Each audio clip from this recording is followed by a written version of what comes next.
ในเมื่อเขาคิดว่าเรื่องของการซ้อมหนีไฟเป็นเรื่องเล่นๆเราก็ต้องทำให้เรื่องนี้มันเป็นเรื่องที่จริงจังนี่คุณพีทครับคุณพีทจะทำจริงๆเหรอครับเราคิดว่าที่พีททำอยู่เนี่ยมันเป็นเรื่องล้อเล่นหรือไงนี่ครับเดี๋ยวป๊อสกับนัทเนี่ยจะจุดธูปใส่ในปี๊บเนี่ยแล้วไปวางตามจุดต่างๆของแฟลตเลยครับแล้วพอมีควันขึ้นมานะคนเขาจะได้นึกว่าไฟไหม้ไงฮะถูกส่วนนัทนี่นะครับนี่เลยจะจุดประทัดนี่ทำให้คนนึกว่าหม้อแปลงไฟระเบิดแล้วไอ้วิทยุเนี่ยเอามาทำอะไรฮะอ้าวก็ฟังแก้เสียงไงแต่พี่พีครับนัทสงสัยว่าที่เราทำเนี่ยมันจะไม่เกินไปหรอครับไม่เกินไปเลยนะคิดดูเราทำเนี่ยนะเพราะว่าหวังดีกับพวกเขาลองนึกดูดีๆถ้าเกิดแฟนเราเนี่ยนะเกิดเพลิงไหม้ขึ้นมาแล้วไม่มีการซ้อมหนีไฟอ่ะมันจะวุ่นวายกันขนาดไหนจำเอาไว้เลยนะว่าที่เราทำเนี่ยนะก็เพื่อพวกเขาทุกๆคนเข้าใจครับครับ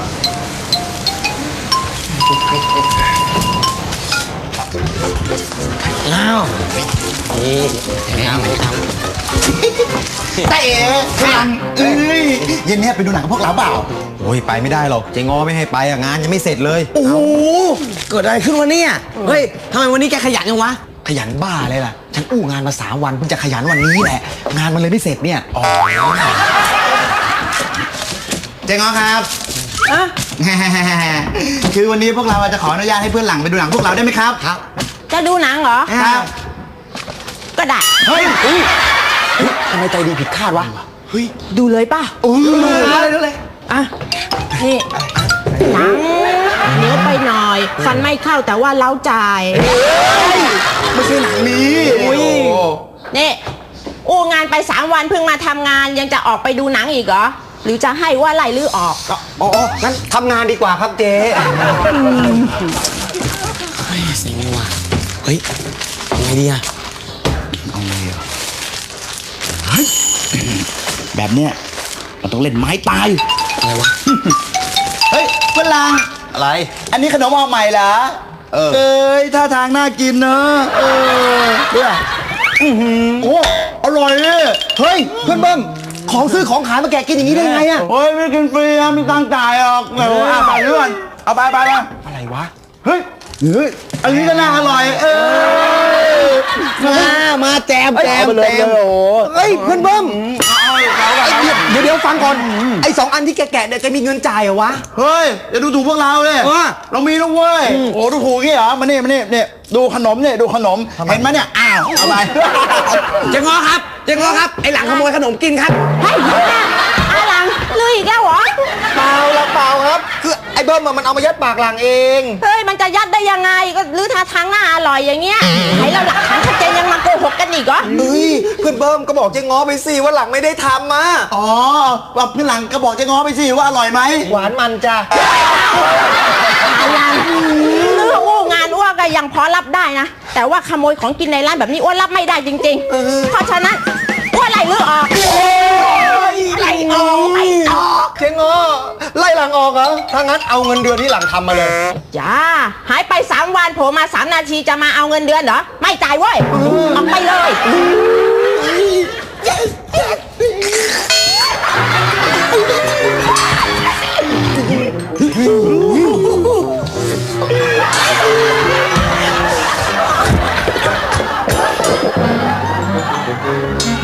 อินซีเรียกหนูได้ยินแล้วตอบด้วยเปลี่ยนหนูได้ยินแล้วอินซีมีอะไรก็ว่ามาแต่สัญญาณไม่ชัดเลยอ่ะขอคำยืนยันด้วยเปลี่ยนบอกว่าได้ยินแล้วมีอะไรก็ว่ามาสัญญาณไม่ชัดเลยอ่ะสัญญาณไม่ชัดนะสัญญาณไม่บอกว่าให้กดตรงนี้นี่มันจะได้ชัดอ๋อเหรอฮัลโหลหนูช่วยด้วยอินซีโดนตบหัวหนูแล้วเตรียมตัวดีกว่าเตรียมตัวเหรอ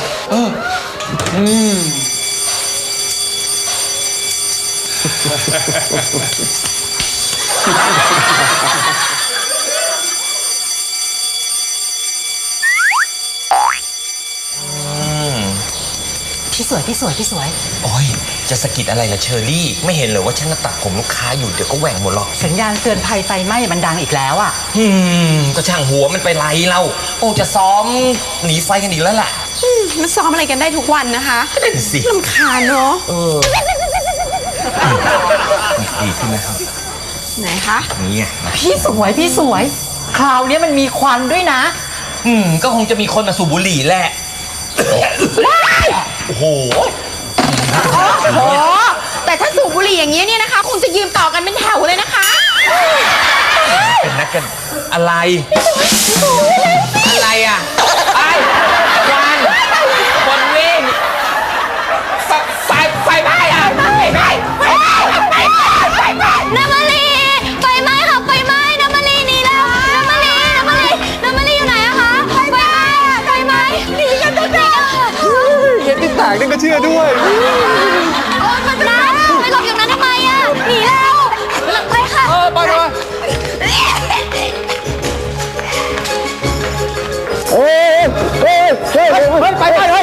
หนีเร็วหนีหนีเร็วเอามาทำไมล่ะปล่อยเขาไปนี่เพื่อนป๋องเห็นอะไรบ้างเห็นนี่ร้านเจ๊ง้อไงเร็วรีบหนีไฟเลยร้านเร็วโอ้ยมานี่เลยเฮ้ยอะไรของแกวะเฮ้ยเร็วรีบหนีไอ้โว้ยนี่แก2 คนจำไม่ได้เหรอวะว่าฉันไม่ได้เงินเดือนทั้งเดือนเลยอ่ะและตอนนี้ร้านเจ๊ง้อก็โล่งแบบนี้มันก็หมายความว่าแกไม่ได้เงินเดือนปุ๊บเฮ้ยนี่แกบอกนะว่าแกช่วยเจ๊ง้อปิดร้านอีกอ่ะหมายความว่าตอนนี้เจ๊ง้อไม่อยู่เว้ยใครจะมาขโมยของก็ไม่มีใครรู้ไม่ใช่หมายความว่ามาช่วยเขาปิดร้านไอ้ป๋องพูดถูกตกลงแกมีกระติกกระใจให้เจ๊ง้อปิดประตูเองอยู่วะรั่วทั้งคู่นี่โอกาสงามๆแบบนี้ฉันต้องการเงินเดือนฉันคืนแกเข้าใจไหมเฮ้ยนั่นมันขโมยนะเว้ยอย่าเรียกว่าขโมยเว้ยเพราะสิ่งที่เราจะเอาไปเนี่ยมันคือเงินเดือนของฉันทำมาทั้งเดือนเลยแกรู้หรือเปล่าอ้าวไหนบอกแกอู้งานไง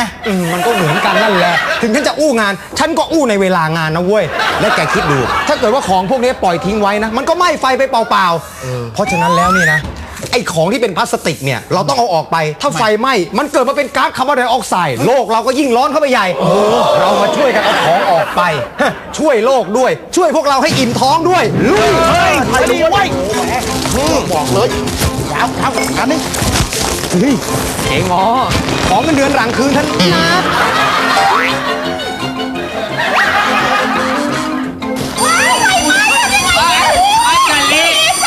วิ่งไปเร็ววิ่งไปเดี๋ยวมันตายเป็นข่าวหรอก อ้อยอยู่นี่ก็เหยียบตายแล้วก็ตายไปเจอรี่ไปสิ